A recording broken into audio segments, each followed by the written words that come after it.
பதிவு நாகதோஷங்கள். நாகதோஷங்கள் திருமணத்தை தாமதப்படுத்துமா? நாகதோஷங்கள் திருமணம் ஆகி பிரிவினையை ஏற்படுத்துமா? நாகதோஷம் என்ன செய்யும்? நாகதோஷம் தீர்ப்பதற்கான பரிகாரங்கள் என்ன அப்படிங்கிறத குருவே சரணம், குருவே துணை. அனைவருக்கும் இனிய வணக்கங்கள். நான் உங்கள் யோகநாத் குருஜி. இன்னைக்கு நாம் பார்க்கின்ற மிக சிறப்பு வாய்ந்த பதிவு நாகதோஷங்கள். இந்த நாகதோஷங்கள் என்ன செய்யும்? நாகதோஷங்கள் தீர்வு தருமா? நாகதோஷங்கள் திருமணத்தை தாமதப்படுத்துமா?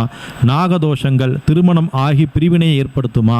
நாகதோஷம் என்ன செய்யும்? நாகதோஷம் தீர்ப்பதற்கான பரிகாரங்கள் என்ன அப்படிங்கிறத இந்த பதிவின் மூலமாக நாம் பார்க்க உள்ளோம்.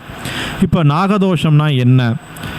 கடந்த சில ஆண்டுகளாக தான் நாகதோஷத்தினுடைய பேச்சுகள் மிக அதிகமாக உள்ளது. ஏறக்குறைய ஒரு 15-20 ஆண்டுகள் வரையில் தான் இந்த நாகதோஷம், செவ்வாய் தோஷனுடைய பேச்சுகள் வழக்கத்தில் அதிகமாக இருக்குது. அதற்கு முன்னாடியும் அதே நாகதோஷங்கள்லாம் இருந்தது. ஆனால் காலங்கள் இப்பொழுது மாறியுள்ளதால் இந்த நாகதோஷத்தினுடைய வீரியமும் கொஞ்சம் அதிகமாக உள்ளது. சில நாகதோஷங்களுக்கு தீர்வு உண்டு, பல தோஷங்களுக்கு, நாகத்தினால் ஏற்படுகிற தோஷங்களுக்கு தீர்வுங்கிறது குறைவு. நாம் இப்போ பார்க்கக்கூடிய நாகதோஷத்துக்கு தீர்வு என்ன, அதோட அமைப்பு என்னங்கிறத பார்க்கலாம். பிறந்த ஜாதகத்தில் ஒரு ஜாதகம் எடுத்துக்கிட்டிங்கன்னா அதில் லக்னம்னா 1, லக்னத்தில் 2ஆம் இடத்தில், அதே போல் 7, 8ஆம் இடத்தில் 1, 2, 7, 8 இந்த 4 இடத்தில் இருந்தால் ஒரு ஜாதகனுக்கு நாகதோஷம் உள்ளது என்று சாஸ்திரம் சொல்கிறது. இந்த நாகதோஷம் என்ன செய்யும் அப்படிங்கிறதெல்லாம் ஜாதகத்தில் நிறைய ஆய்வுகள் செய்ய வேண்டியதுள்ளது. இது ஒரு பொதுவான கருத்து. 1, 2, 7, 8 இருந்தால் நாகதோஷம். சில பேர் சந்திரனை வைத்து பார்ப்பதும் உண்டு. அப்போ சந்திரன் நின்றது, அதாவது உங்கள் ஜென்ம ராசி அப்படின்னு சொல்லக்கூடிய சந்திரன் நின்ற ராசியில் ராகு கேதுக்கள் இருந்தாலும் நாகதோஷம் என்றும் சொல்வது உண்டு. சந்திரனுக்கு 2, 8 ராகு கேதுகள் இருந்தாலும் நாகதோஷம் என்று சொல்வது உண்டு. நாம் இப்பொழுது வழக்கத்தில் லக்னத்திற்கு மட்டுமே பார்த்து கொண்டு வருகின்றோம். அந்த வகையில் லக்னத்திற்கு 1, 2, 7, 8 ராகு கேது கிரகம் இருந்தால் என்ன செய்யும்? பொதுவாக நாகதோஷம் என்பது திருமணத்தை தாமதப்படுத்தும், திருமண வாழ்க்கையில் கொஞ்சம் தொந்தரவுகளை ஏற்படுத்தி கொடுக்கும். சிலருக்கு கல்யாணம் ஆயிரும், குழந்தையெல்லாம் பிறந்துடும், குழந்தைகள் மூலியமாக சிலருக்கு தொந்தரவுகளை ஏற்படுத்தும். இந்த நாகதோஷம் என்பது பல வகையான தோஷங்கள் உள்ளது. நாம் இந்த நாகதோஷத்தை எளிமையான முறையில் அதனுடைய வீரியத்தை குறைப்பது எப்படி அப்படிங்கிறத மட்டும் பார்ப்போம். சில பேருக்கு ஒழுக்க குறைவுகளை ஏற்படுத்தும், சிலருக்கு படிப்புகளை தடை செய்யும், ஒரு சிலருக்கு வேலை வாய்ப்புகளை கெடுத்து கொடுக்கும், ஒரு சிலருக்கு திருமணத்தை முழுமையாக தாமதப்படுத்தும், இன்னொருவருக்கு பார்த்தீங்கன்னா திருமணத்தை அமைத்து கொடுத்து வாழ விடாது. இந்த மாதிரி பல வகையான பிரச்சனைகள்லாம் இருக்குது. நாம் நாகதோஷத்திற்கு மிக எளிமையாக சாந்தி பரிகாரங்கள் நிறையா இருந்தாலும் நமக்கு தெரிந்த ஒரு எளிமையான முறையில் நம்ம எப்படி பூஜை பண்ணுறது அப்படிங்கிறத பார்ப்போம். உங்களுக்கு அருகாமையில் நாகப்புற்று இருக்குதான்னு பாருங்கள். இந்த நாகப்புற்று ஒரிஜினாலிட்டியாக இருக்குண்ணா. இப்போல்லாம் நிறைய செயற்கையான புற்றுகள் அதிகமாகிருச்சு. உங்களுக்கு ஒரிஜினலான புற்று நல்ல காற்றில் அடர்ந்த காடு செயலையோ இல்லை ரோடு ஓர வழியிலையோ ஏதாவது கண்டிப்பாக இந்த புற்றுக்கள் இருக்கும். இந்த புற்றுக்கு போய் முறையான வழிபாடு செஞ்சீர்கள் நாகதோஷத்தை கண்டிப்பாக நிவர்த்தி கிடைக்கும். ஒரு நாகதோஷம் இருந்து நடப்பில் ராகு திசையோ கேது திசையோ இல்லை இந்த ராகு கேதுகளை பார்வை பெற்ற கிரகத்தின் தசாபுத்தி நடந்துச்சுன்னா உங்களுக்கு கடுமையான தொந்தரவுகளை ஏற்படுத்தும்.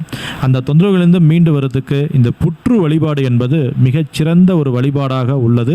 அந்த புற்று வழிபாடு என்ன செய்யணும் அப்படின்னு கேட்டீங்கன்னா, செவ்வாய்க்கிழமை வெள்ளிக்கிழமை அன்றைக்கு அந்த புற்றுக்கு போகணும்.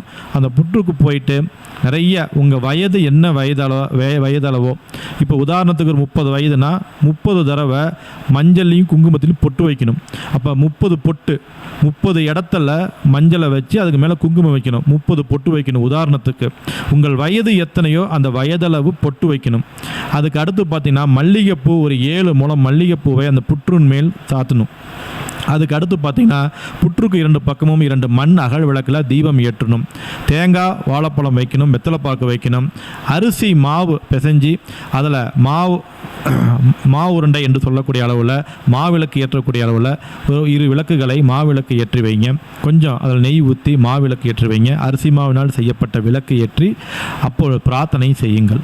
உங்களை பிடித்துள்ள நாகதோஷங்கள், இந்த நான் செய்த பாவங்கள் தீரணும், நான் செய்த கஷ்டங்கள் நீங்கினும், என்னை பிடித்த கஷ்டங்கள் நீங்கினும், நான் பெற்ற சாபங்கள் நீங்கினும், எப்பிறவிலையோ எந்த ஜென்மத்திலோ நான் செய்த பாவங்கள் தீர்க்கணும்.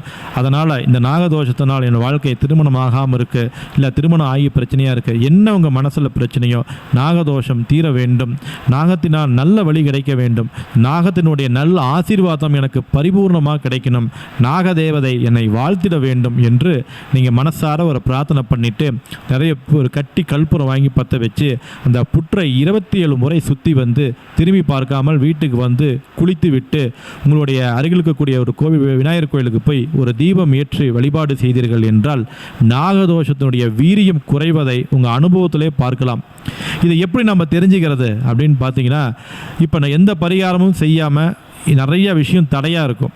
இப்போ இந்த பரிகாரத்தை பண்ணிட்டு வந்துட்டு ஒரு 21 நாளில் பார்த்தீங்கன்னா உங்களுக்கு பரிகாரம் வேலை செய்கிறத பார்ப்பீங்க.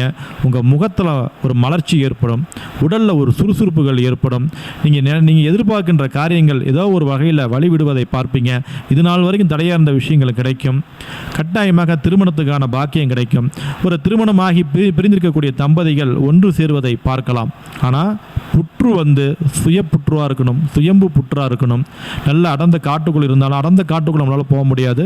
நல்ல ஓரளவுக்கு வளர்ந்த புத்தாக இருக்கணும். எந்த இடமும் நீங்கள் பாருங்கள், அந்த மாதிரி புற்றுள்ள இடத்துக்கு சென்று நான் சொன்ன பரிகாரத்தை செவ்வாய்க்கிழமை என்றோ வெள்ளிக்கிழமை என்றோ செய்து பாருங்கள். நாகதோஷம் நிவர்த்தியாகும்.